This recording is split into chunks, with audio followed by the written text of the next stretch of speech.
Hello everyone and welcome to This Nintendo Life. My name is Nbz and we are here for the Switch, a spectacular. I'm joined of course by Bally. Bally, it's 5:27 my time, Yeah, you're at 5:30. I'm at 6:30, I've been up since about 3:30 and yeah, I'm a bit tired, but I'm kind of with it. The Red Bull's there, Yeah. It's just sort of lingering. I'm Cresting, it keeps you cresting over the edge, which is good. But we are, of course, here to talk about the Nintendo Switch presentation, which just took place. Ran about an hour in length, which was what people were saying it was going to be. I wouldn't necessarily call it tight, but, Man, conferences are just not tight, are they? They have pacing issues, for sure. Like, you start to realize once they did this that I don't really miss them that much from Nintendo. Yeah, like not at the all. direct format certainly is much more fun, and it has a pace to it that is much swifter. They can stuff a lot more into it as well. So that made sense. But Bally, before we jump in, just give me your initial impressions. What did you think of the presentation? How did you feel about it? Like I said, didn't like the pacing, but I think that's a wider issue with conferences, not necessarily this conference in particular. I was super shocked. There was a real lack of information in some key areas we can get into, and generally it felt like a very detached message from the sort of 3-minute trailer that was the reveal of the Switch initially. It felt very detached from that, and like they were really going for a different audience here. Yeah, absolutely. It's one of those things where, of course, we knew that there was going to be a touchscreen and there was going to have Joy-Con stuff going on. They're going to have accelerometers, gyros, IR, all this nonsense. It had all been rumored, and it's all true. But the way that they started this thing off really felt like a wet fart. You know, they were just like, okay, here's the thing, and we're going to spend forever talking about these Joy-Cons, like really, really long time, to the point where it just dragged and killed a lot of momentum, and it was combined with a couple of software announcements they had that were tied to that stuff, which again is like the whole idea of the Switch. Initially the pitch was, hey, this is just a normal video game console, you play it at home, you play it on the plane, wherever, you take it with you, and now they're starting to introduce, oh, by the way, this can be a Wii as well, oh, and also we can do like fun multiplayer outside stuff, and it's definitely them trying to straddle a line that I don't think they should be doing. But there are some ways in which we could say that it's potentially smart. So maybe let's get into that. I think the first thing to kick off, they announced the release date and price and all that stuff straight off the bat. So it's coming out way earlier than we expected. March 3rd. Bally, that is definitely a shock to the system, I think. It really is. I wasn't really ready for it. I'm sort of planning my weekends and how to order this thing and how I'm going to play this thing. And yeah, it's all a bit, wow, that's really early. So was quite an early on positive in the conference. And yeah, like the price we've worked out for the UK is going to be about £280, which is... It's steep. Steep, but we were always going to get it steep in comparison to the United States, perhaps. Thanks, Brexit, you fuck. It's ruining everything. So price for US is $299.99, which I think is... A lot of people were expecting the $250 price point because there was the rumor that one SKU would be with a game with extra memory, maybe that would be the $300 higher price, really, and then weird. The other one would be $250 without all that stuff. There are two SKUs, Nbz. Yeah, the two SKUs are weird because they're not actually anything like substantial. One of them is like, hey, we have colored Joy-Cons. The other one is like, nah, normal Joy-Cons. And that's it. That's all. That's it. Yeah. That's crazy. There's no variation there whatsoever, which is why have no packing. No packing, surprisingly, unless they change that before launch. No packing, I think, is a bad move. I think, at the very least, they should put something like 1-2 Switch in there, which seemed like it was a candidate to be, hey, no one's going to actually go to a store and buy this. Because this seems like very light. It seems very thin. Do you think 1-2 Switch could be like Wii Play, where it maybe comes with a set of Joy-Cons? That's potential as well. Maybe we should explain this before we dive straight in. So one of the first games they announced was this thing called 1-2 Switch, and this kind of came alongside their entire diatribe about the Joy-Con. So a couple of things about the Joy-Con. They have gyro. 20 minutes. Yeah, it did. It went on a long time. They have gyro, they have accelerometer. I think that's in both of them because that makes sense for Splatoon and stuff, for motion aiming and everything. the right Joy-Con has an IR sensor, which they showed, hey, you can do rock, paper, scissors, and it will interpret it. And also it can show distance from the TV. Just like, great, okay, and that's weird and interesting, but whatever. And then both these Joy-Cons, or maybe it's just the left one, I'm not sure, has a feature called HD Rumble. And the way they showed this is like, hey, you can feel a ice jingle in a cup, and I'm like, what the fuck are you talking about? When they start talking about fucking ice jingling in a cup, I'm like, this what? I mean, the idea is cool, sense. I guess. You just got to see cool. how it's implemented into a game, and is it just going to be a function that looks cool, like, I don't know, the 3D cameras on the 3DS, and then you never use it again, and then it's added cost to the system? Like, is this really good idea? HD Rumble. Sure. Like, is it a gimmick or does it make a substantial difference? And I think that is still to be seen. It sounds like a cool idea. Like, in theory, it's a weird thing, but I just don't know how it really impacts the game. And that's maybe an important point that we have to What do you think about 1-2 Switch? Well, before we talk about 1-2 Switch, I also want to talk about that we now know there are shoulder buttons on the Joy-Cons, which are titled SR and SL. And they're very tiny, they're very small. But what it seems like is every Switch is going to become packed in with a adapter for the Joy-Con, which basically extends its size, which makes it more comfortable to hold, and also gives you 2 much bigger shoulder buttons to press. So you have the potential of carrying that around with you. I just think that as far as it goes to help make the Joy-Con bigger and more comfortable, I don't know that I'm going to carry around extra things with me. Like, the convenience of the Switch is just to have the system and slot those things in. And you know, doing that and having the expandable thing to make the Joy-Con bigger just seems like a clumsy extra step that I don't want to take. They've got the wrist straps, obviously, and if you think about when you're going to be using the wrist straps, it's going to be for all those, you know, motion games. Yeah, that you're probably more likely to play in front of a TV than when you're on the go. But well, you say that, but then 1-2 Switch has the whole pitch of it being, hey, you're not looking at a screen, you're looking at each other. That's so true. that and I was kind of talking about it during the stream. Was you the never point saw is the screen? It was always just looking at people dancing about for. Yeah, I mean, the screen was kind of like there were 2 people, and then there was like a screen in the middle, basically, like behind them or something. And so.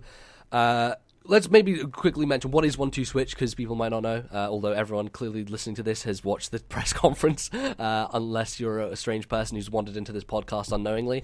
So 1-2 Switch is, I guess it's a kind of reality reel. It's not virtual reality, it's a reality game. It's just a motion game, essentially, where you hold a Joy-Con and someone else holds a Joy-Con, and it seems like kind of WarioWare style mini games, but in real life. And the big example they showed was a Western setting where 2 people with guns, a quick draw where they basically pull out the Joy-Con, and the first person to pull the trigger to shoot is the winner.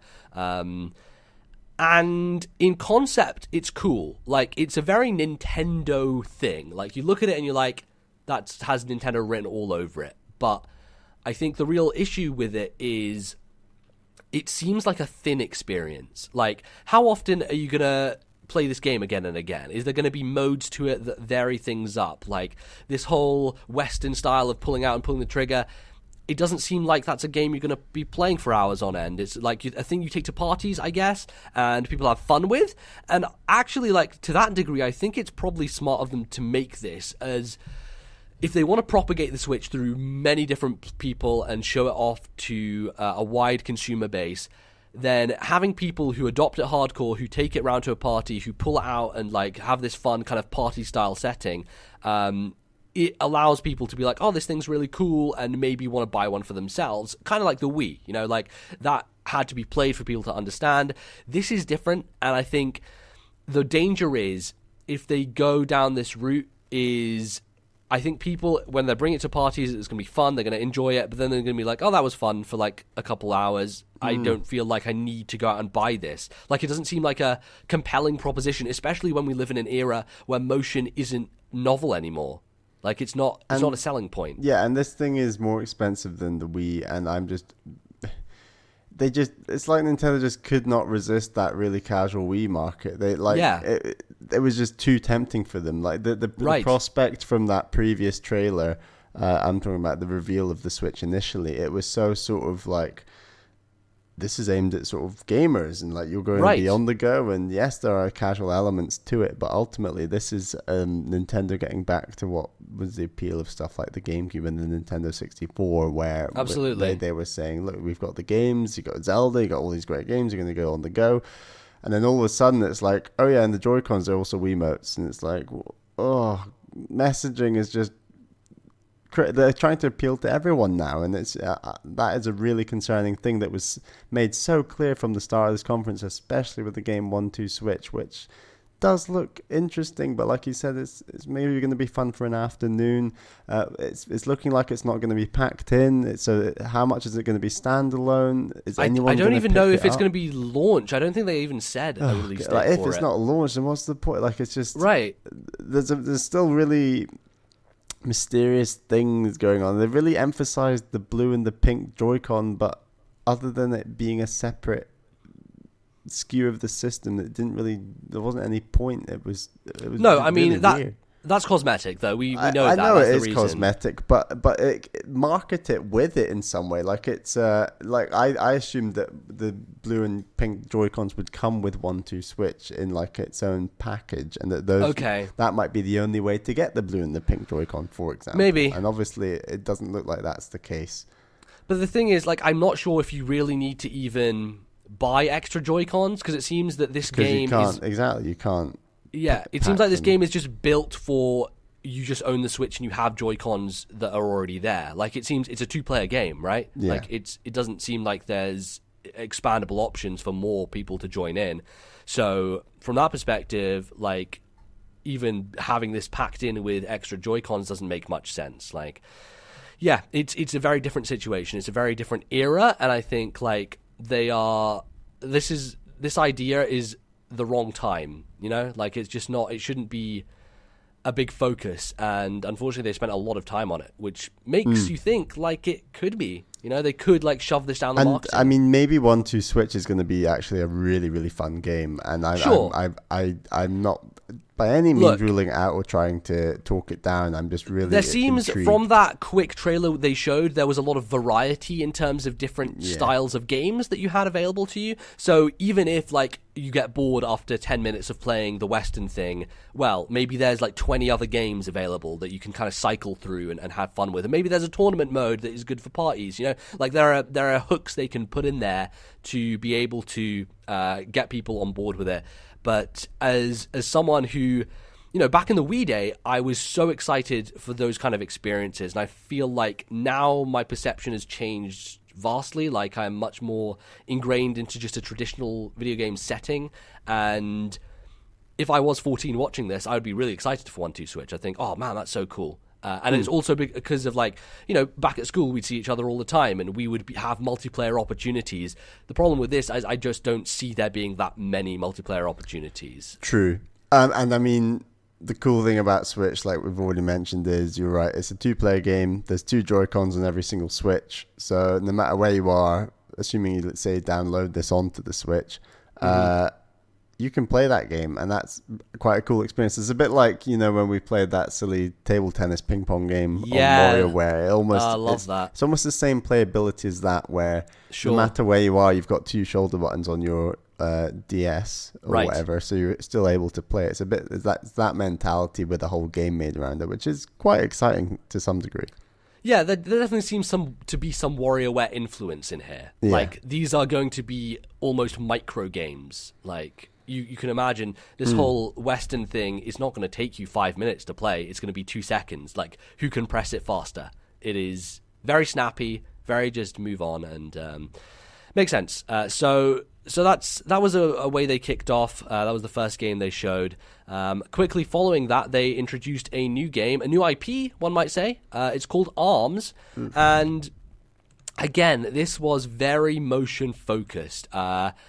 It's really weird because the setup for it is that this thing is supposedly a very kind of not hardcore, but like nuanced fighting game. It's like, oh, look at it. It's like, boxing, but you have these things that kind of move further out and you have to dodge around and everything. Like, if you just saw it without knowing that it was based on motion, you'd think, oh, that looks really cool. Like, it has a lot of depth to it. It's something that I could get into and I could get down with. And then they're like, oh no, so you hold the Joy-Cons up and you're like tilting to move to the side, and then you have to punch to do it, and then if you tilt at this angle, like, it'll do an angled punch. Like, there's a lot of that stuff going on. It's a lot of Wii era. It felt like Wii boxing. It literally is Wii boxing in the sense that, like, you move both Joy-Cons left to move left and right to move right, and that's the same movement as the nunchuck and Wiimote to move left and right in boxing, and obviously the punches mirror. And this was really weird. It was very early on as well. It was straight after 1-2 Switch. It was obviously so motion focused. It's really shocking, to be honest. Like, the first half of this press conference really felt like I was in 2006 watching the Wii press conference for the first time. Yeah. And we're not talking about, like, a mini game that's part of a compilation like Nintendo Land. This is an entire game, and they market it as like a combination of boxing and shooting, and it fine, but whatever. It's just not what people were looking for with this. And even the casual market, I think it's maybe slightly overwhelming to buy an entire fighting game that's based on motion like that. And that's something as silly as it might be. I think 1-2 Switch might have a lot more appeal than a game like ARMS, which looks like quite a hardcore game, but is ultimately quite casual in the sense that it's entirely motion based and looks like an evolution of Wii Sports Boxing.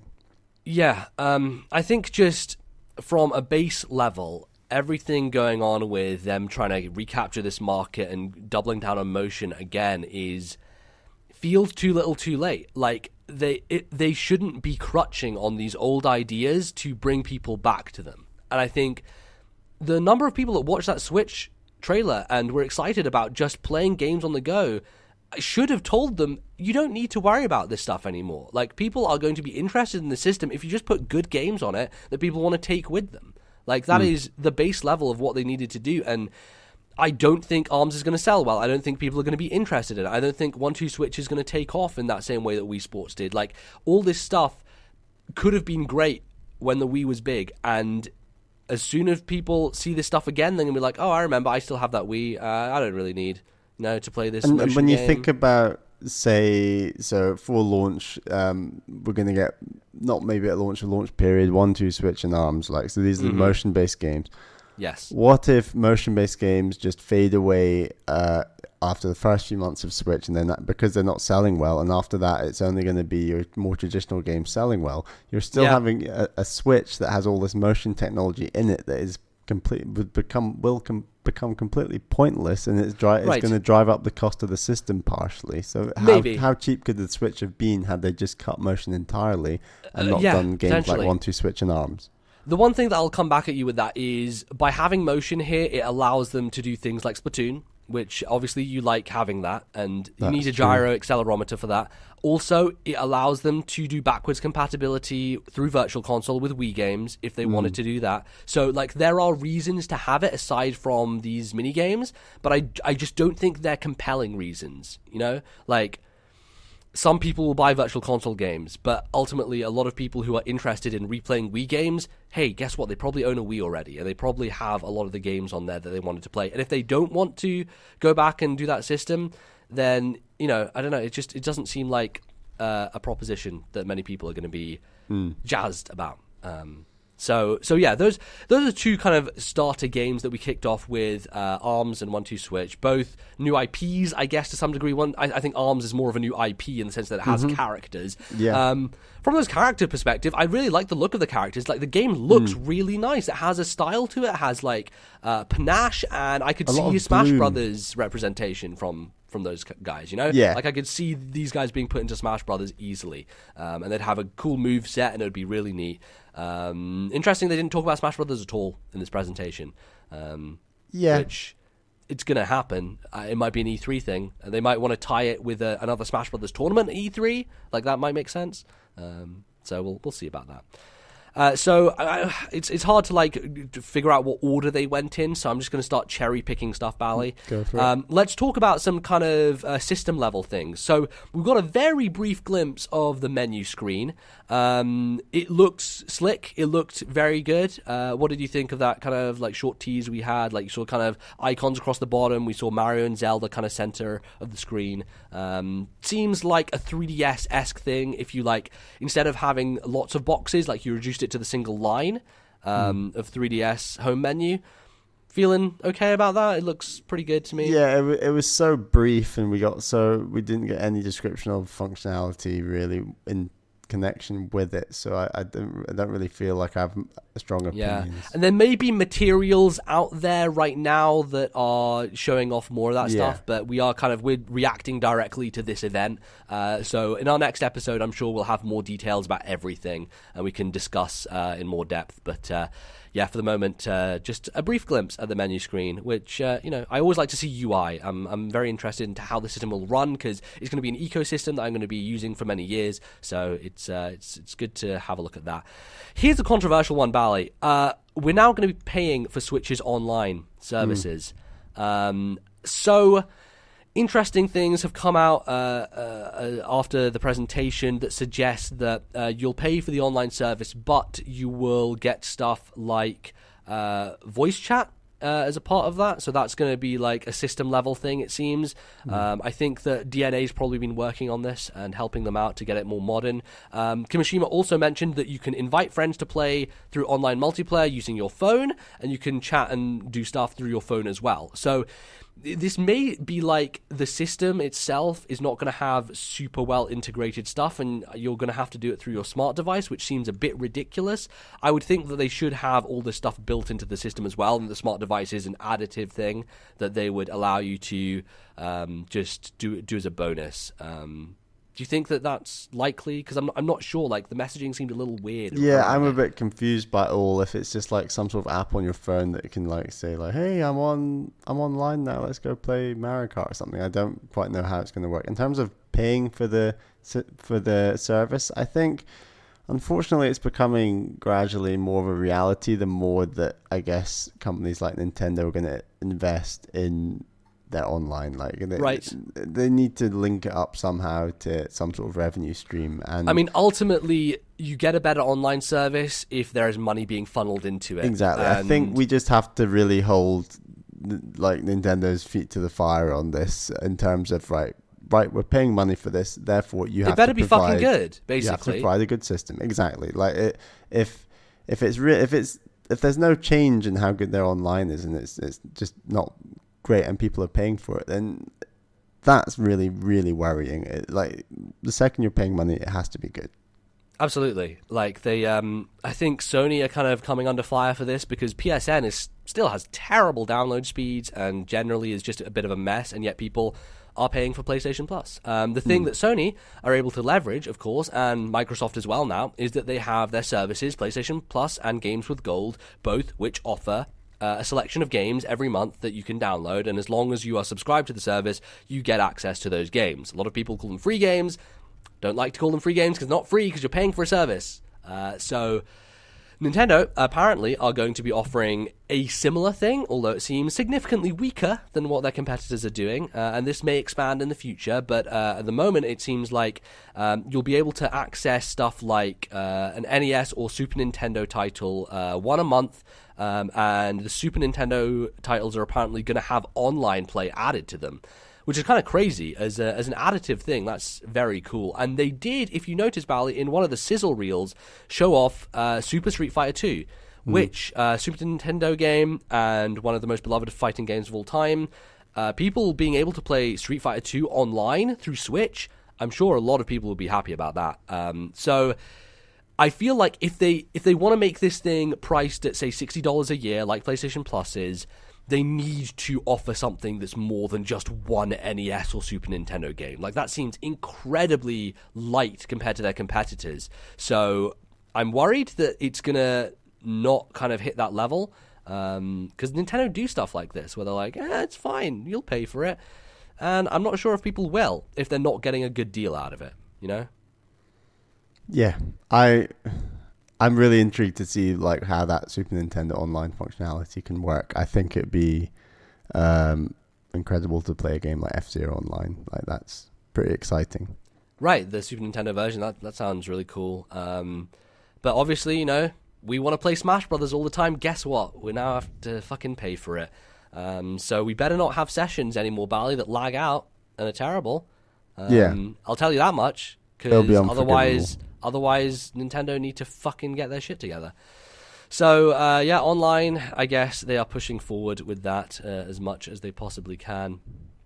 Battery life, Bally. They mentioned it very briefly, but they said, depending on the game, the battery life will be between 2.5 to 6 hours. The range they've given themselves for that is hilarious.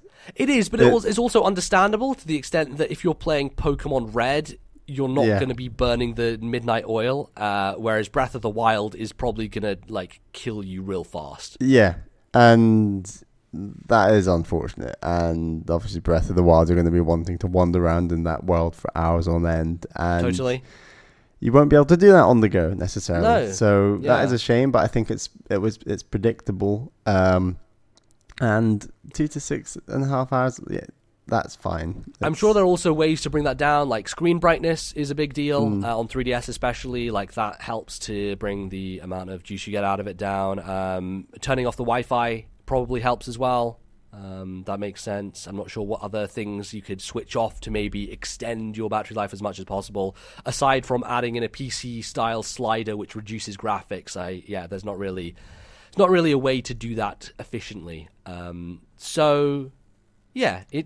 think it's livable, honestly. Like it's not a nightmare scenario, but it's not like the best thing in the world either. So we'll deal with that battery life. I think I can live with it. And they also noted that you can charge, you can play while charging, and the charging is going to be USB-C, which is a current format that most people are adopting these days. So if you have a phone that uses that, you can just go ahead and do it. Most Android phones, I think, use this. They may use a form that's before this. I think USB-C is more modern, but I'll have to check that and make sure I'm right. But needless to say, people will have cables available to them because most electronics will be moving to the system. How about we talk about some games? We could do, but let's also confirm a couple things. It's not region locked, Bally. That was a rumor for ages. Region locking is not the case. We don't have to worry anymore about any of that nonsense, and thankfully Zelda's going to be at launch, so we don't have to import it. But if there is a situation that crops up later down the line, and say that America for some reason gets Fire Emblem first, I don't know why that would happen, but say they do, I can just go ahead and order it from America. I'm very interested about this, how is their store going to operate? Because if you look at the Sony ecosystem, they have an account-based system, which is what Nintendo's moving towards, where you can sign in dependent on region. So you could make a Japanese account on a PS4 and access the Japanese PlayStation store. So my question is, are these stores going to be region-specific? And if so, can I switch between them? If I can I then download stuff from another region? Can I pay using credit card and that stuff, or do I have to buy paid cards from an online place or code from an online place to get currency on there? I think PSN allows you to use cards, but you can't use credit cards if you're using Japanese store and stuff like that. So these are a lot of questions that I want answered, and it potentially alleviates the problem of importing if I can just download it instead of import it. And it certainly, despite the fact that it'll be more expensive digitally, I think that the fact that the import will also add extra costs means that I would rather just have it on my system, Yeah, I'd be surprised if they do some sort of ability to switch between regional shops, or yes. I have a feeling we'll be locked into Europe in some way, but we'll see. Yeah. I hope that goes well. And again, DNA is supposed to be handling all this back-end stuff. They're supposed to be absolutely just doing most of the legwork. So we shall see how that goes, because that seems like a big thing that they need to get right, and I have hopes. Okay, Bally, let's talk about video games, because that's why we're all here. Let's save the big two till the end. Sure, if you want to, because it's probably going to take a long time to talk about. Let's start with Splatoon, I think, or currently known as Splatoon 2, a sequel, no less, which is very surprising considering a lot of people have been talking about the fact that there's going to be Wii U Deluxe editions. Mario Kart was kind of announced after the stream, although we know that's basically the thing that was coming from the initial trailer. Yes, so as we were saying, frickin' Splatoon 2... it didn't look like a sequel to me, if I'm honest. Like, I look at it and I'm like, okay, new weapons, new stages, not much mechanical changes. Like, there's some stuff in there. There's a flood-like jetpack. They've added, like, the strings from the single player that you can go across. I imagine this would mean a new single player, brand new single player content, which sounds good. That single player was okay. I liked it. I know you really liked the single player Splatoon. So that seems like something that could get a lot of life out of it. This is going to be their premier title for online, I imagine, after Mario Kart comes out. This is probably the first new game that's really going to use online. How do you feel about it being a sequel, Bally? Do you think they are biting off more than they can chew? Do you think they are kind of saying this is a sequel? And I guess the thing is with the shooter space, it's very different, and this is the first time Nintendo have done a shooter sequel, right? And you look at the Call of Duties of the world, and like those changes are very incremental game to game. So maybe I shouldn't be disappointed that it's not making that big a change, but this is Nintendo we're talking about, and I expect from sequels for them to kind of be more vast in be more the radical, differences. yeah, right, more radical. I feel that, but I do think that it's not just new weapons. I do actually think these weapons are substantially different and will affect the gameplay far more so than the new weapons they added, for example, throughout the original Splatoon. So I think that there is a lot of room for how radically different matches and gameplay will feel. Right. I thought the new maps were looking fantastic. I think that's a given. I think they were going to do new maps no matter what, whether it's an expansion or a new game. You're right, there might be a new single player mode. That'd be nice. It just needs more online modes. I think as slick as the online is with Splatoon, it can get slicker. I think that they can, for example, have the ability to pick maps or something like that and do something or just change the way that they approach map choosing, because really by the end of that game it was becoming a bad method of doing stuff. Like, you could go online and be like, oh, for fuck's sake, I want the new maps, and I've just like come on for my one session and it's not going to change for another 2 hours. Like, that was a real problem. I think that at the beginning was fine because there was so few maps, but now is just a pervasive issue, and I don't know what they would do to change it, like whether they would make it just a rotation that keeps rotating randomly through all the maps. And again, it seems like they're going to have the same rollout as they did with the original, where they're going to start with like relatively small amount of content and gradually expand it over the coming weeks and months. But yeah, they definitely need to make changes there. I think generally, like, getting into games with your friends and like partying up was pretty well done. Like, there's no voice chat, of course, and I think this online service, adding voice chat, is going to help to organize times, and especially through the smartphone apps, it seems like it'll be easier to connect to friends. So that is helpful. But yeah, I'm not sure there's a huge amount they need to diverge from, because I found it was pretty smooth generally. Yeah. And I think it looks good. And I think there will be enough to warrant the fact that it's a sequel and not some sort of expansion. But we shall see. We mentioned before that it is going to use motion control still if you want to do that. They showed multiple control schemes, and you can still use sticks if you want to. They also mentioned that the stuff that was previously touchscreen exclusive, which was jumping to specific points on the map, is now going to be bound to a button. So you just press the X button, and then you can choose what spot you jump to with your teammates, which is an easy solution. Like, that touchscreen stuff I never thought was integral, and people are like, oh, what are you going to do? Well, yeah, obviously just bring up a menu and do it. So that's what they've done. That's the easy solution. And yeah, Splatoon 2 looking okay. It's the fact that they've called it Splatoon 2 makes me way more likely to buy it as opposed to skipping it being a port, despite the fact that it looks not that much different. Which is maybe a sneaky move by them to be like, oh, it's new, you should buy it, as opposed to just, waiting for the next like big jump, which I hope if they do a third one that it will significantly change things up and be different. But Splatoon's a winning formula and people love it, and I think that across the board it's been a success, so it makes sense that they would What's do that. next? maybe let's should we cover some third-party stuff, because I think that a lot of that stuff is very middle of the road and not exciting and just kind of worrying to some degree, but also very expected from Nintendo's point of view. They said Skyrim was happening. They went to a video of Todd Howard, and Todd Howard was like, yeah, Skyrim, you can take it anywhere with you. It's real good. So that's happening. We knew about that, but Bethesda couldn't confirm it because Nintendo had stupid NDAs. Anything about Skyrim, Bally? If it comes out as Switch, I guess you're not, or launch, should I say, you're not going to be particularly interested. Yeah, I think it's such a cool announcement. It's so great it's coming to Switch, and I feel really sorry that it's just going to come out at the same time as Breath of the Wild, because yes, for the Nintendo hardcore like me who have experienced very few proper open world games, having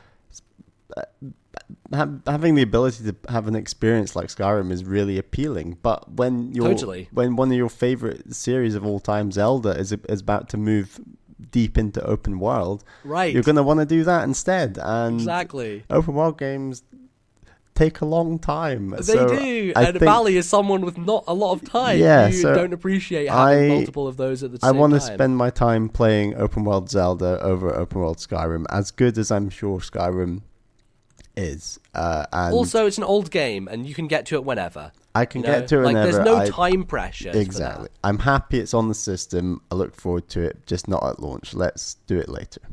Yeah. Makes sense. Let's talk about Square Enix. They showed a few things off. They talked about Dragon Quest X, which this is a Japanese press conference, so that makes sense for them. Dragon Quest X is an MMO. It has never been released in the West. I'm not sure if it will on Switch. I doubt it. The funny thing about Dragon Quest X, Bally, is it originally came out on Wii. It then came out on Wii U, and it's now coming out on Switch. That's 3 Nintendo platforms in a row it's coming out on. Same can be said for Just Dance 2017, which is coming out on Wii still. Is coming out on Wii U and is still coming out on Switch. So Ubisoft there with Just Dance. No Ubisoft in this press conference, surprisingly.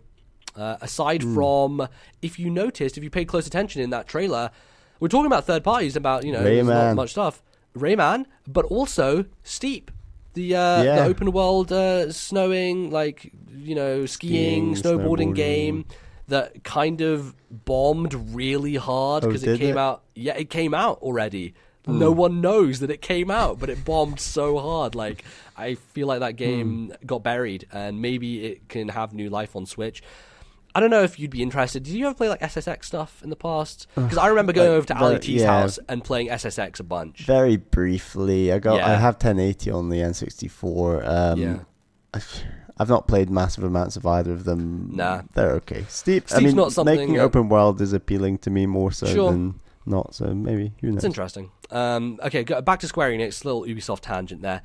Square Enix also announced, obviously, Dragon Quest XI is coming. We've known that forever. They were the first people to ever talk about a Switch game because they couldn't keep their fucking mouth shut. And 11 is coming, and everyone's excited for it because it's a brand new Dragon Quest game that isn't a goddamn MMO. They also announced that the 2 Musou games, Dragon Quest Heroes 1 and 2, are going to be bundled together and both being released. So for everyone who likes Dynasty Warriors, have fun. For us, we'll continue to ignore that entire franchise because fuck that. And we don't give a shit about Dynasty Warriors. So talking about Dynasty Warriors, I want to quickly mention Fire Emblem Musou, which is a Fire Emblem Dynasty Warriors game, which they showed basically nothing of. It was very teasery-ish trailer. Fucking fly in my face. And yeah, I don't know. Bally, any interest whatsoever? No. All right. It is 6 a.m., so can't conjure much enthusiasm for a Fire Emblem Dynasty Warriors game at any time, let alone this time in the morning. I don't know. I think that, for me personally, as far as Fire Emblem spin-offs go, I would much rather have a kind of Soul Calibur-esque fighting game. I thought that would be awesome, and that's not going to happen, really. So that is disappointing, perhaps. But, people fucking love Dynasty Warriors, so they're getting Dragon Quest, they're getting Fire Emblem. It seems like, hey, if you want a cheap, easy game that you can cash in on a fan base, talk to Tecmo Koei, and they will hook you up with a goddamn Warriors game. So next up, actually, talking of Square Enix, they also announced a new game, the name for which I am trying to find. Okay, I found it. They announced a new game called Project Octopath Traveler, which I wonder who's developing this, because I know Tokyo RPG Factory, who worked on I Am Setsuna, side tangent, I Am Setsuna was in that montage as well, so that's coming to Switch, which is cool. It's a very neat RPG, apparently, very Chrono Trigger influence. But this new game is basically a sprite-based game that is set in a 3D environment, or at least like a 2.5D world that has some depth to it. It looked really nice, and it kind of, to some degree, solves that problem of we want to put out something that kind of has a bit of production value to it, but we don't want to just put out like a thing that looks like a Super Nintendo game, and like we can't necessarily charge that much money for it. So it looks like this is the sort of thing that maybe would have come to 3DS in the past and is now coming to Switch. And that's exciting, because it kind of opens the door to them being able to kind of bridge that gap and cross the barriers and everything. So did it look appealing to you at all, Bally? I know like you've played some RPGs, but you're gradually kind of getting into them slowly. I've dived like whole hog into them in recent years, so I'm very interested in how this does. Yeah, I've not got enough experience in RPGs, and I'll be honest, there was only one RPG that we'll get to later that excited me the most. Sure.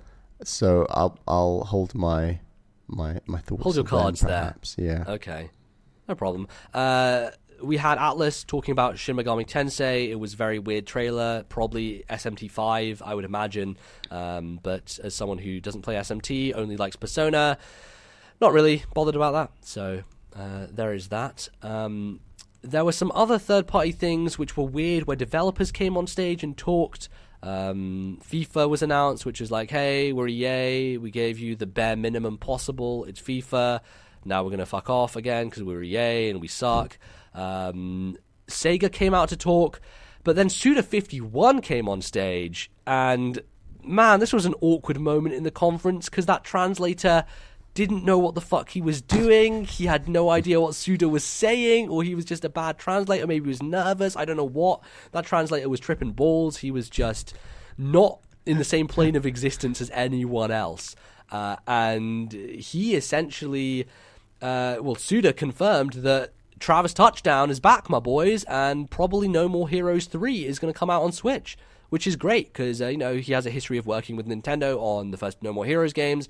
I really like No More Heroes, the first game. It's a very cool game. It has issues. I still have to play the second game. Maybe this will give me a kick in the arse to actually go play that second game, because it's been sitting in my Wii, box of games for fucking ever. I bought it at a discount shop for, £5 years ago, and I still have to get to it. So I'm excited, because No More Heroes is a very fun series. It's very irreverent, has a great tone to it, and is just wacky and crazy and very Suda. So I'm interested, Bally.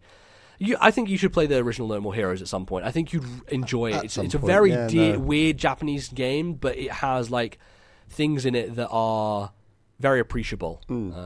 So that's exciting to me personally. And I was I was saying out loud that Eric, our friend Elo, he's a huge fan. He's cosplayed as Travis Touchdown before at PAX and stuff. So I saw his tweet go out, and he was going fucking crazy about it. So I'm sure that was the announcement that made his night. But moving onwards, was there anything else from those third parties, Bally, that you saw? The montage flash by. Was there anything you wanted to pick out from that particularly? No, that we've not already mentioned. I'm very excited about 2D Rayman, if that is a new game. It looked like Legends to me. It did, didn't it? And as we just played Legends very recently, so I think I could tell, that's what it was. We'll see. It's more the first parties that I'm getting hyped about. Absolutely. Talking of first parties, let's get this one out of the way. Mario Kart 8 Deluxe wasn't actually talked about during the conference. No. It was shown when they were demonstrating some of the features at the beginning. I think when they were demonstrating Joy-Con stuff, they had Mario Kart on the screen, and we saw there was a proper battle mode, which was the rumor for a long time. Hey, by the way, battle mode has come. And indeed, it will have battle mode. It will also have up to 8-player local wireless play, which was a big thing. You can have 8 switches all in the same place, everyone playing Mario Kart, which seems chaotic and great, and something that people in Japan will do a lot of. Not sure how big it will be over here, but it's nice to have the option. It seems like all the DLC from Mario Kart 8 is going to be in there, but they are also adding new characters, including King Boo, who was confirmed from the initial trailer, Dry Bones and Bowser Jr., as well as Inkling Girl and Inkling Boy from Splatoon. So the Smashification of Mario Kart continues, Bally. It's still called Mario Kart, though. So yes, I've never been massively into battle mode, and I'm a little concerned that there isn't quite enough here for me to be keen on this game. What I need... That's really shocking as someone who's the biggest Mario Kart fan I know. Because what I need is lots of extra tracks, essentially. Yes. That's what I would need, and I'll definitely be wanting a multiplayer online experience on Switch, but I'm siding way more with Splatoon 2 than Mario Kart 8 Deluxe right now from those presentations. Like, it's as limited as the Splatoon upgrades seem, it definitely seems more than what Mario Kart 8 is providing. And like Mario Kart 8 definitely seems like a deluxe version. Exactly, and I'm still confident that potentially for May, my prediction of some sort of Smashification, bringing F-Zero in at Wave Race, who knows, into some sort of Nintendo racing game that's perhaps separate, perhaps uses the Mario Kart title. I think that might be coming next year, if not the year after. Maybe. The other things from the Mario Kart stuff is there are 2 new items, one which is a boo that turns you invisible, and apparently has item stealing properties to it, and the other is the feather, which lets you jump. And you were saying they're both returning items. Are they both returning? Because I can't remember where the boo has come from. Yeah, so the feather was on the Super Nintendo version, and the boo has been in the N64 and the Game Boy Advance version, I think. Jesus, see, this is why you're the expert on this podcast about Mario Kart, Bally. You know it all. And apparently, there is going to be 200 cc's included. So, there you go. That launches in April. I can't remember the exact date, but it's in April.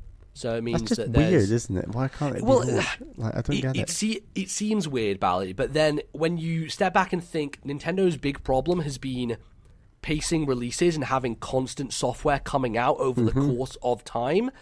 It makes sense in that context, right? Because they can say April we have a game, May we have a game. You know, like I assume that Splatoon's going to be May. They say summer. May, its initial release date was May. It seems like May would be smart again, right? Like it would make sense if they just did like, hey, at launch we have this, and then you can get Mario Kart in April, you can get Splatoon in May, you can get Smash Brothers a bit later in September, you can get Mario Maker maybe early in 2018 if they do like more to change Mario Maker than just make it a port or whatever. Because by that point in time, like you would imagine they want to be moving on to different stuff. So keeping putting out these Wii U ports would not make as much sense. But it's Mario Kart. Again, yeah, for me personally, I'm even less of a Mario Kart fan than you are. So, yeah, they need to show a lot of tracks for me to be interested. And they did show, hey, there's a Splatoon track, which looked neat. I'm sure was it a track or a battle stage? You might be right. It might have been a battle stage. Because I'm worried I didn't see a single new track, to be honest. Yeah, I guess it might be just new battle stages. You're right. I don't know. That seems... Yeah, I just need to see more. Bally, the rumor did say a lot of extra tracks were being added, so I imagine that's something they'll message. Well, yeah, we'll see them. I imagine that's something they'll message closer to the time. Yeah. It seems like the thing that will happen. Okay, so let's maybe start getting into some of the meat here. Oh boy. And I think the most surprising announcement of the thing that really got me off my feet was Xenoblade Chronicles motherfucking 2, boys. Was it just called Xenoblade 2? Yes, actually, no Chronicles. Yeah, just Xenoblade 2. Continuing Monolith's weird name scheme. Hey, Xenoblade Chronicles X, Xenoblade 2. You know, like, maybe it will have Chronicles 2 underneath or something. But dude, this is the game that I am jamming on. This is the thing that was a new announcement that we thought Monolith was going to announce something, and I predicted a Monolith game would show up, which I was so excited about. And it seems like they have taken a change in art style, which I think will divide some people. It definitely looks way more anime than before. Like, you look at those faces, they're much better faces than in the other 2 games, for sure. That's probably one of the biggest weaknesses. But they've definitely gone with a style for it. And the chat, Zvari is confirming it is called Xenoblade Chronicles 2 in the West. So we do have that confirmation, which makes sense, because that is in line with everything that's going on. So, Bally, what did you think of this trailer? Are you excited about this? Like, for me personally, they are saying that this is a direct sequel to the original Xenoblade. The original Xenoblade is one of the best RPGs ever made. It is a stunning achievement. It is so much fun. It is just a world that I adore and a story that is one of my favorites in all of video games. So if they are focusing on narrative and they are picking things up, and I can take it with me anywhere, man. It looks great for all the reasons that you're right. The first Xenoblade looked incredible, and it's even to do with sort of art style, camera angle. I thought was a huge one. Like the camera's always very low to the ground, very low to the feet of the characters, and that's a real thing they do in the trailers of the original Xenoblade and things like that. And it's something they didn't do as much at all in Xenoblade Chronicles X, which I feel just I don't know. feels a lot different. Well, tonally it does. I think camera angle-wise, they definitely showed off the world a lot with Xenoblade X. Like, it seemed like Xenoblade X was a game where the world was the main character, and the story took a side role. Yeah, perhaps. And, I mean, for me personally, Chronicles X was just mechanically very overwhelming, and I do very want dense. to go back to it, and it is... I have got a big mental block with that game, whereas that's... No, I agree. With the original Xenoblade Chronicles... I think it's mechanically a much simpler game in so many aspects and much easier to get into. But it also had a world that I think was much more interesting from a thematic perspective, like the idea of being on these two giants. And it also had a narrative that the story is had just incredible. It's so much better. And if this game can get back to ever so slightly simpler mechanics, more story driven, a more interesting world, then I'm all on board. Yeah, there's definitely things to pick out from that trailer. I think in particular this giant dragon that kind of moves from the... I'm not sure if there's like the sky that's going on. I saw a sky town that popped up, but there's this huge tree in the center. It definitely feels like the world that we're going to be inhabiting is far more thematically similar to the original Xenoblade, and I'm really curious how this follows on, because the end of the original Xenoblade left the world in a state that could go in kind of any direction, you know, and I'm really fascinated by like how they pick up on that. There's also a shot of the main character standing on this grassy field that looks very similar to like the grass that you see at the opening title screen of the original Xenoblade Chronicles, and they're holding a sword which is red. Doesn't look like the Monado, but has similarities to it. Like, it's much more jagged on its edges, but it has a central kind of circle to it that was glowing, and it looked like it is some form of a Monado to some degree. Yeah, definitely. So I think that's going to take a central role in the story. Yeah, I don't know. These anime characters are maybe... I'm not feeling them 100%, but it's not a deal breaker or anything. Like, the characters seem proportioned a little differently, like... And I'm sure like there's going to be full voice acting, all these cutscenes that they are known for and they do a great job of. So, 100%. Xenoblade Chronicles 2. There was no date, but it's surely like holiday 2018. That's 2018. Holiday 2018 at the earliest, I imagine. Like, definitely. They've been working on... I mean, Xenoblade X probably wrapped up in early 2015, maybe late 2014, because the Japanese version came out earlier than ours did. So they have probably had more time than we think to work on this game. But, yeah, this is the one that, like, a lot of this stuff we knew was coming. Like, everything from Zelda to Mario was like, okay, we're going to get those. But Xenoblade Chronicles 2 was the announcement that shook me to my core, one might say. And I was like, yeah, this is why I'm buying a Switch. You know, games like this is what I'm here for. Okay, so moving on then, Bally. Is there anything we want to do before we tackle the big two? Because there's loads of things, like small things that propped up. I think we've covered most of them, but I'm trying to think. Like, I don't want to, you know, we can cover more stuff later. I think I want to really scroll through that montage of third-party games and see what exactly is in there. Why don't we go for big two now then? All right, let's close things out with the most important things of the entire show. Is it Super Mario Odyssey? I think it is Super Mario Odyssey. Is the full confirmed title of that Mario game. Holy shit, that trailer was fucking amazing. Look, I've been a fan of EA Tokyo for a long time. I think they had a misstep with 3D World personally. I think that style was much more akin to the 2D Marios, you know, the flagpoles and the levels that were kind of from an isometric perspective, camera-wise, and they're good games. Like, they're very well made. They pop. They look awesome. But I really want to return to, the traditional style. And they cited 64 and Sunshine as influences, which is very, very exciting. It's these big open spaces that you can platform around and do stuff in. There's so much in this trailer. Game Explainer are going to fucking make millions from analyzing this thing, because there is a lot of stuff going on. I think the first thing to point out, you start in this big cityscape and Mario is walking around with regular looking people, which just, from like a perspective of this cartoon plumber with these normal people, real weird, like very strange to just look at that. So that kind of took me off guard. But I was telling you, and this is something that I've kind of had in my head for a long time, is like, open world Mario. What does open world Mario look like? And this might be one of the biggest like explorable areas a Mario game has ever had. And that shot of him wall jumping between buildings and like the view of the cityscape is literally exactly what I've had in my head for years when I think of open world Mario. It's crazy like how much it was realized. Yeah, this game, I remember it so distinctly.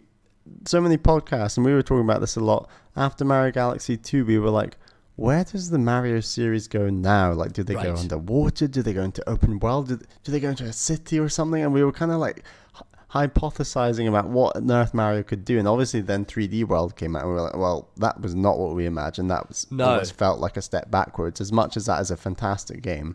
I think I recorded my reaction to the press conference where they announced 3D World. Go compare my reaction to 3D World to my reaction to this Mario game, and you can tell the difference. And I mean, 3D World did have stronger trailers later, but not until before it came out. And that E3 trailer was weak as hell. Exactly. So the first reveal of it was just terrible, whereas the first reveal of this Super Mario Odyssey is just incredible. It has my spine tingling. It feels like that feeling where Galaxy was revealed. It was that same feeling of they're really expanding with ideas, and the trailer was just absolutely packed to the rafters of just fresh little ideas that they were mixing in things.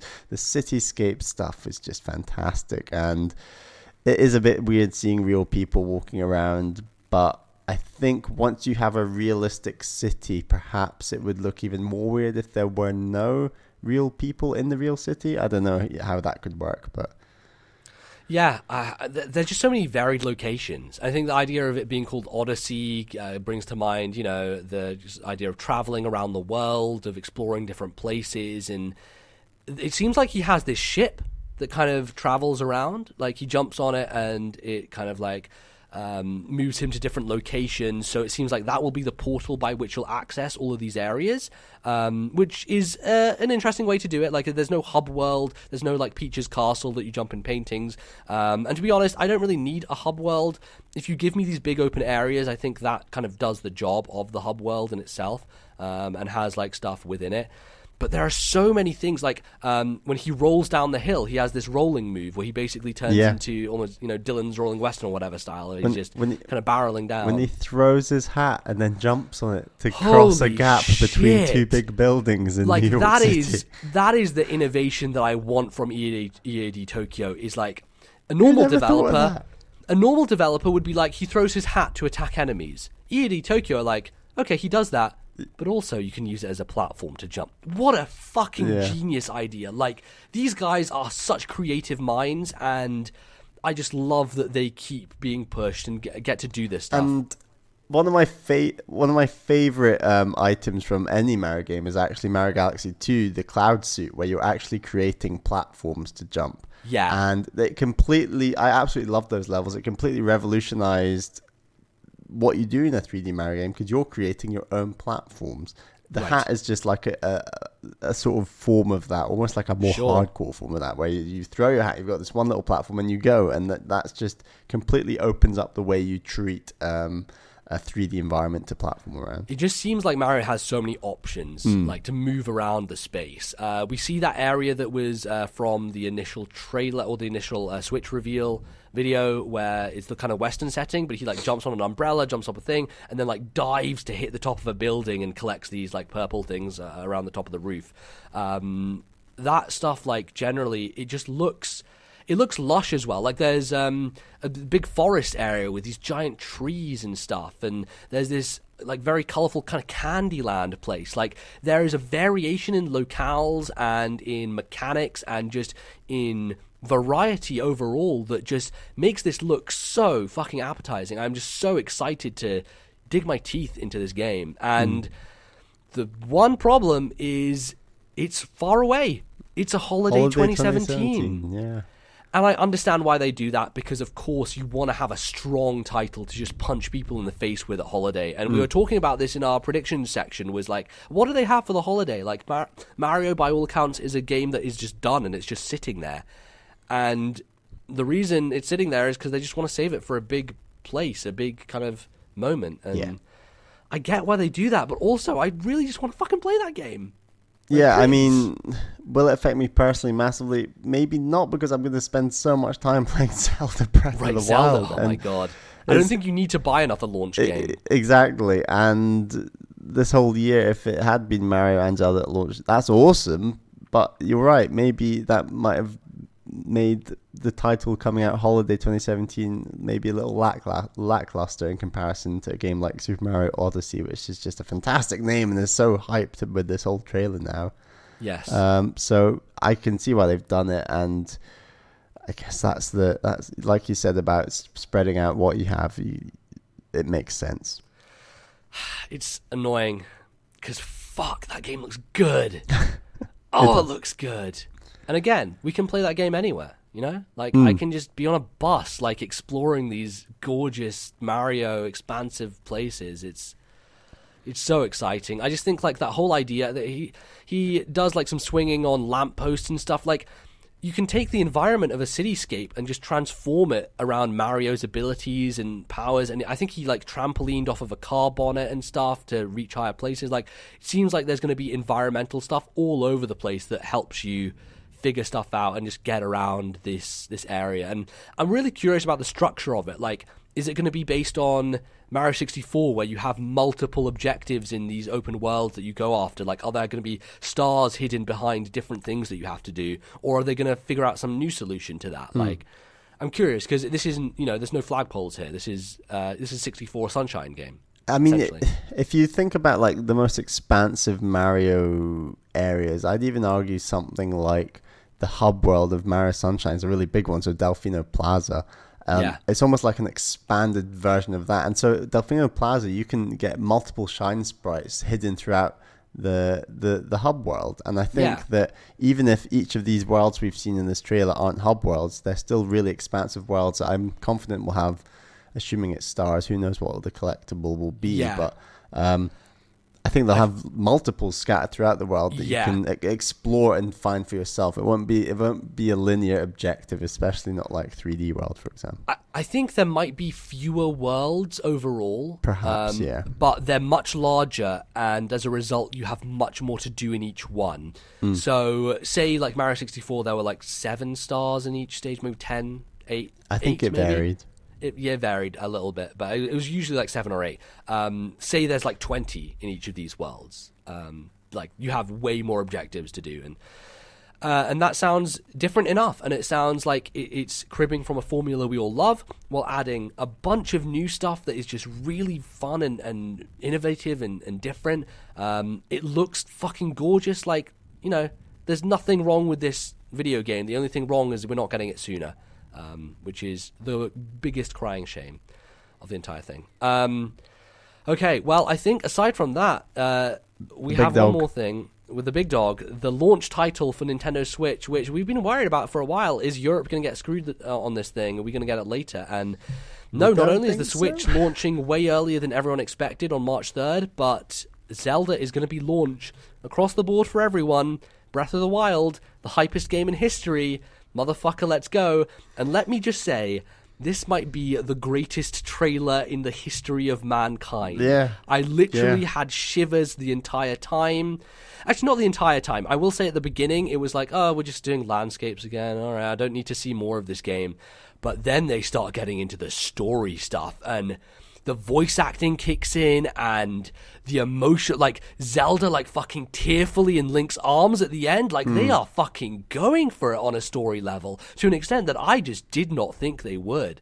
Absolute, like, loads of new characters in there, just a variety of locations being shown, cutscenes, like voice acting across the board, like incredible score to go underneath it. It's a real play on the Legend of Zelda theme, but then with like a melodic twist at the end. It's right. Like it's its own thing. It's really, really intriguing, and I was just so impressed by this trailer. I thought the number of races, for example, was like, who are all these people? Like, what's going on? And the voices, and like there was like a snow Goron sort of dude. Yeah, like, Goron in there as well. It seemed like some sort of Zora thing. There was like maybe fires. I don't know. And that's the thing. There was like a Zora related thing, but there was also like a Rito or Ruto related thing, and it's like traditionally they're meant to be the same race. Like that's the link. Right. So how are they both here? Like, what's the timelines? How's this going to work? It's there is a line in there about 100 years ago, and there's going to be something like going on with the past and how that is connected. And then the guy talked about his daughter, which is the King of Red Lion. He's not Zelda's dad, is he? King of Red Lions, or is he? He is. Yes. He is. Okay. Yes. So there's potential King of Red Lions stuff going on in there if we're talking about him and Zelda. Or even, the leader of the Academy at Skyward Sword is the father of Zelda, I believe, the headmaster. I think. Right, yes. Don't quote me on that, but I think that he is Zelda's father as well. So there are a couple options here for like... Generally, Zelda has had a father in multiple Zelda games, so it could be something completely different, like we don't know. That's the thing. Zvari in the chat is also bringing up that the English trailer, there's an English trailer, which we didn't see because we watched the Japanese direct, or the presentation, should I say, has English voice acting, so I'm going to have to go watch that after this. And apparently it's very good, so that's exciting. Like, man, this is the game that I want to play the most. Yeah. And I think if we look at this presentation, it seems very weak. It seems like, man, those third parties are kind of the things we already knew about. Like Dragon Quest XI, yeah, we knew that was happening. We knew they were probably going to have something with Square Enix. And hey, guess what? Ubisoft are putting a Rayman port on it, and maybe Steep. And also Skyrim, which we knew about. FIFA, hey, we're EA, FIFA, yeah. Fuck off. That stuff was very underwhelming, and I think that there's stuff that they still have to announce. Where's Beyond Good and Evil 2? Where is the GameCube Virtual Console? Where is a Metroid game? What the hell are Retro working on? Like, there are questions and questions that are still unanswered, and I thought we would get more answers here, but we're not, and that is disappointing. I get that they want to maybe focus on these motion things for whatever reason, but like, look at that entire presentation, and what are the three things that I'm most excited about? Xenoblade Chronicles 2, Breath of the Wild, and this new 3D Mario Odyssey. Yeah, I agree with those top three as well. All three of those games are just traditional fucking video games that I just play with a controller. Nothing special about them. They could be put on any system in the world, and they would be great. And that is the thing that I'm, excited for. And that was the promise of the Switch, Yeah, I think that with these presentations, maybe not like conferences because we've not had one of these since a long time ago, but with directs and other E3 presentations, it's digital events. We come away so often feeling like there's just one or two big announcements lacking, and I got that feeling from this. It was just one or two big announcements lacking, and I think it was maybe three, to be honest. Three. I mean, yeah, exactly. I mean, the things we're so hyped about, of those, the only surprise was Xenoblade. Xenoblade. We knew Mario existed, but seeing it in detail was very exciting. Yes, that was very exciting. That Breath of the Wild trailer really set the bar high. Stunning trailer. But yeah, 1, 2, 3 big announcements lacking, like a Metroid, like a Smash Brothers, like something, and just it lacked punch, is what it lacked. Ironically, seeing as they announced ARMS, which is a punching game, Yeah. One thing I will say, production value very high on this thing, and it seems like they're starting to make some of their executives characters again. Like,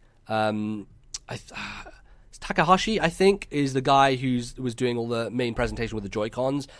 He has kind of a a verve to him that was pretty good. His presentation was great with all that kind of CG shit going on around him, and I think Kimishima didn't really do much aside from stand there and talk. Like, he seems very businessman-like. He's not really becoming a character. But I think there are people within the company. I think they are setting people up to, become leaders and become the people in charge later on. So, who will run directs and things like that. So that's good to see. But yeah, I don't know. That maybe let's maybe talk a little bit more about the Zelda trailer, because there's one thing I do want to pick up on is Zelda is in the exact same garb as Link is. The blue stuff, which seems like she would. And I screamed, "Oh my god!" in the middle of the trailer, thinking that Zelda was riding the horse and she was playable. But I looked again. It was just Link. I was like, oh. Kind of like jumped the gun a little there, but do you think there is a story conceit somewhere in this game where you will play as Zelda for a portion of this game? I would bet a lot of money on that.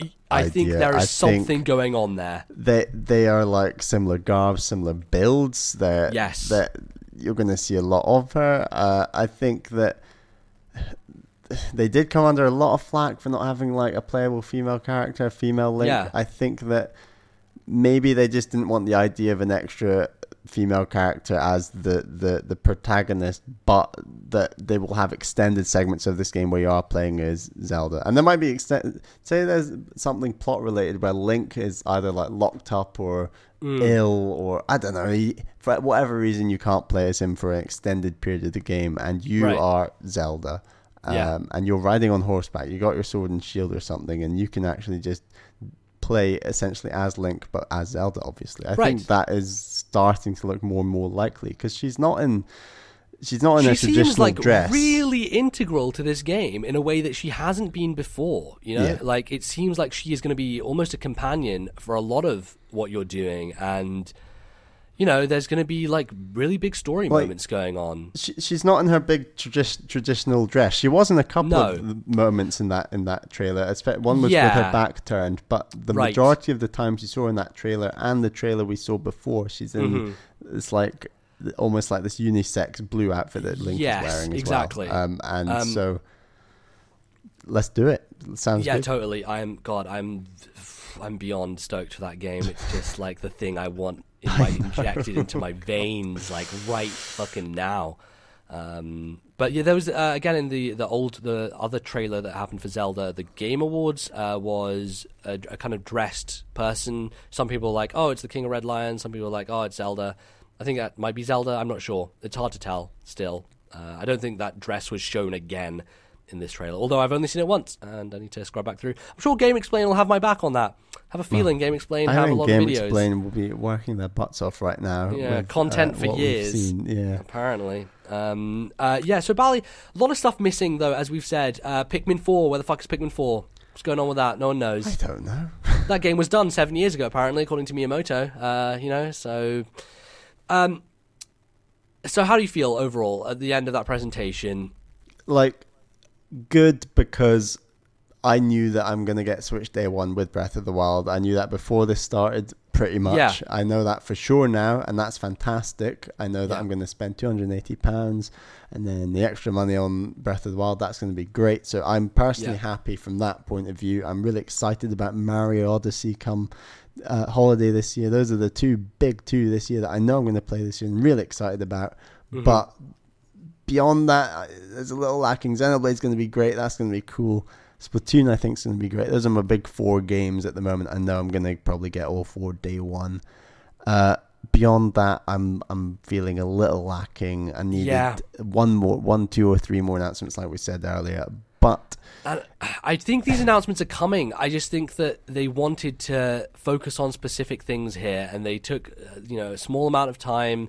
Didn't have that long to explain everything, and I hope that over the coming months we're going to get revealed some other stuff that is happening, like in press releases, or maybe in a Nintendo Direct even that happens.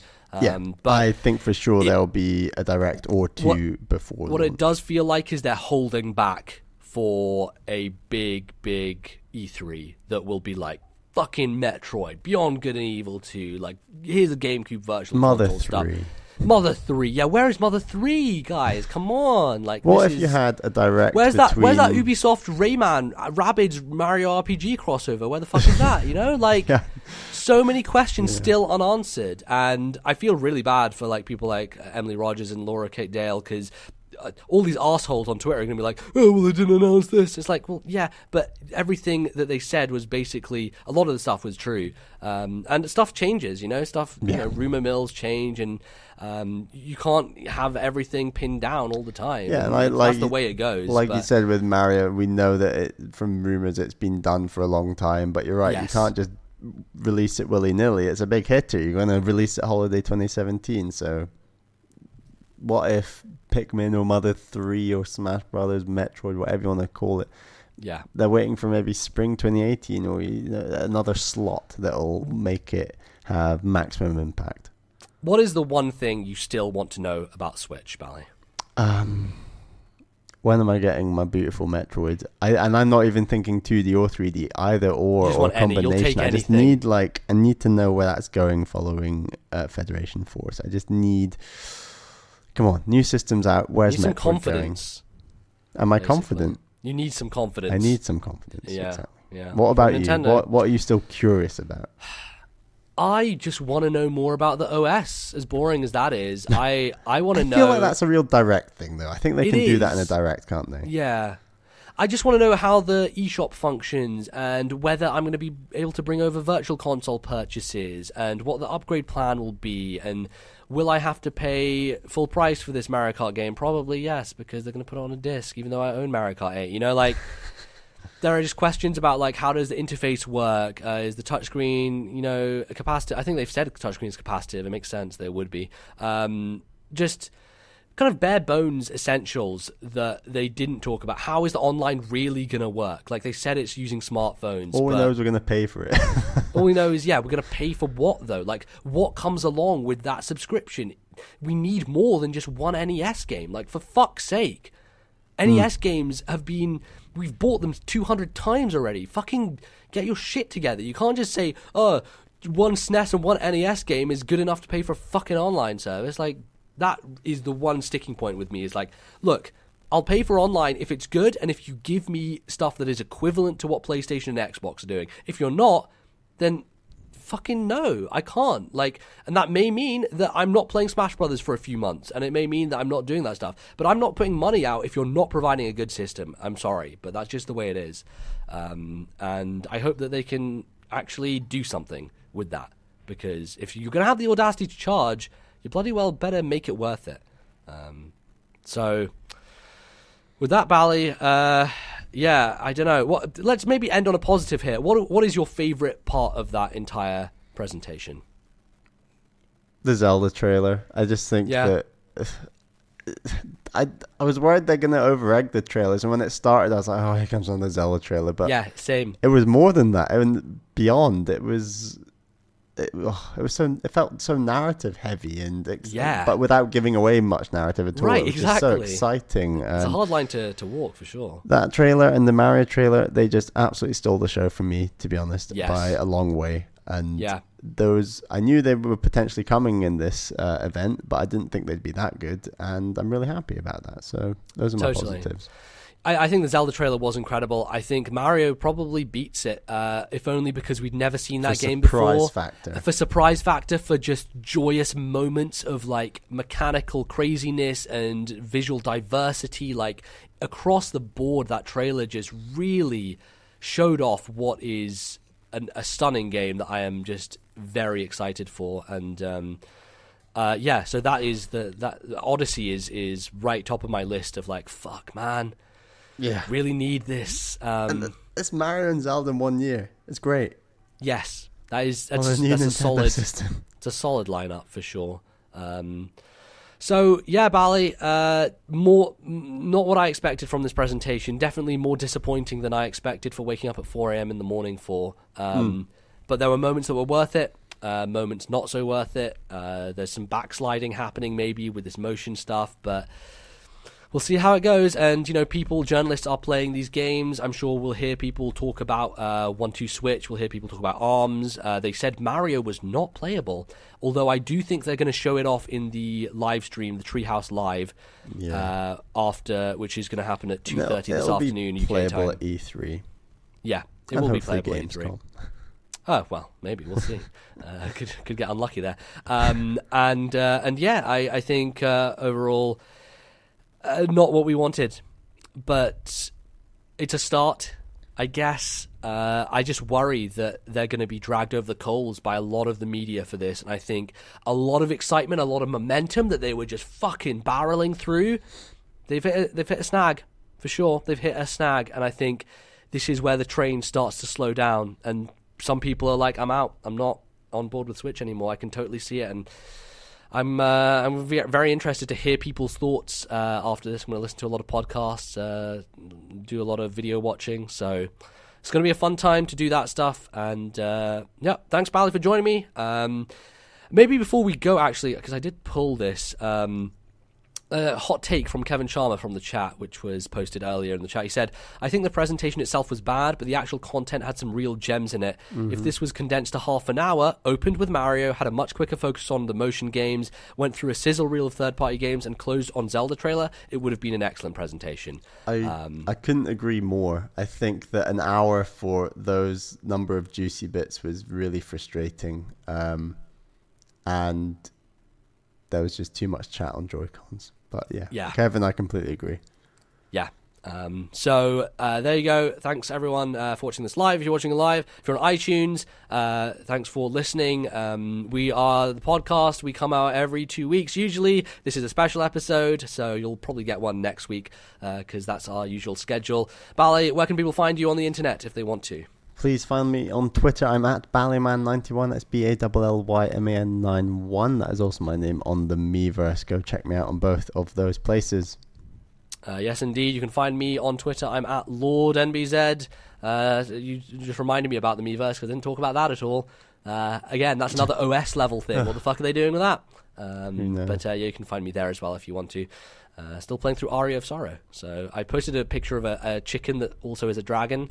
It's pretty cool. It's a pretty good image there. So check that out. It's hot stuff. You can find the podcast in many places. We're on iTunes. We're on Stitcher. You can review us on iTunes. That's always a good thing to do.